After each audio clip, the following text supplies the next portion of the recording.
Kisah orang ahli tahajud yang menangis karena tidak dipedulikan Allah. Dikisahkan, dahulu ada seorang ahli ibadah yang hampir bertahun-tahun tidak pernah meninggalkan sholat tahajud. Hal ini tentu suatu kebanggaan bagi orang-orang beriman, karena suatu pertanda bahwa ia adalah seorang ahli ibadah. Malam-malam yang biasa digunakan orang-orang untuk tidur, ia gunakan untuk qiyamul lail, beribadah kepada Allah SWT. Namun sayangnya, ia malah tidak termasuk golongan para pencinta Allah. Berikut kisah selengkapnya. Dikisahkan dalam kitab Mukasyfatul Qulub karya Imam Ghazali bahwa dahulu hiduplah seorang ahli ibadah yang bernama Abu bin Hashim. Hampir sepanjang tahun ia tak pernah meninggalkan sholat tahajud di waktu malam. Pada suatu malam, Abu bin Hashim hendak berwudu untuk menjalankan sholat tahajud. Tetapi saat berwudu, Abu bin Hashim terkaget karena mendapati adanya sesosok makhluk yang berada di bibir sumur miliknya. Abu Hashim lantas bertanya, "Hei hamba Allah, kau itu siapa?"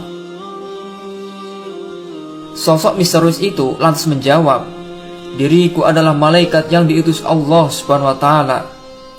Mendapati jawaban itu tentulah membuat Abu bin Hashim terkaget. Namun ia juga merasa bangga sekali karena dirinya didatangi seorang tamu yang mulia, yaitu malaikat. Abu bin Hashim lantas bertanya tentang maksud kedatangan sang malaikat. "Apa yang telah kau lakukan di sini?" Malaikat menjawab, "Diriku diperintah untuk mencari hamba pencinta Allah SWT." Kala itu, Abu bin Hashim melihat malaikat itu membawa buku berukuran tebal. Hal ini tentu mengundang rasa penasarannya. Ia lalu bertanya kepada malaikat, "Hai malaikat, itu buku apa yang kau bawa?" Malaikat lantas menjawab, "Ini adalah beberapa kumpulan nama-nama para hamba pencinta Allah SWT." Mendapati jawaban itu, hati Abu bin Hashim berharap namanya ada di dalam buku itu. Kemudian Abu bin Hashim bertanya lagi, "Hei malaikat, apakah nama diriku tercatat di situ?" Seperti yang diketahui, Abu bin Hashim adalah seorang ahli ibadah. Ia menduga bahwa namanya termaktub dalam buku malaikat itu. Hal ini sebab Abu bin Hashim senantiasa mengerjakan sholat tahajud di malam hari, berdoa, dan melakukan munajat kepada Allah pada waktu sepertiga malam.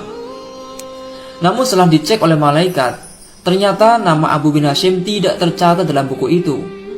Abu bin Hashim lantas kedua kalinya meminta malaikat untuk mengecek ulang namanya. Namun tetap saja namanya tidak ditemukan. Malaikat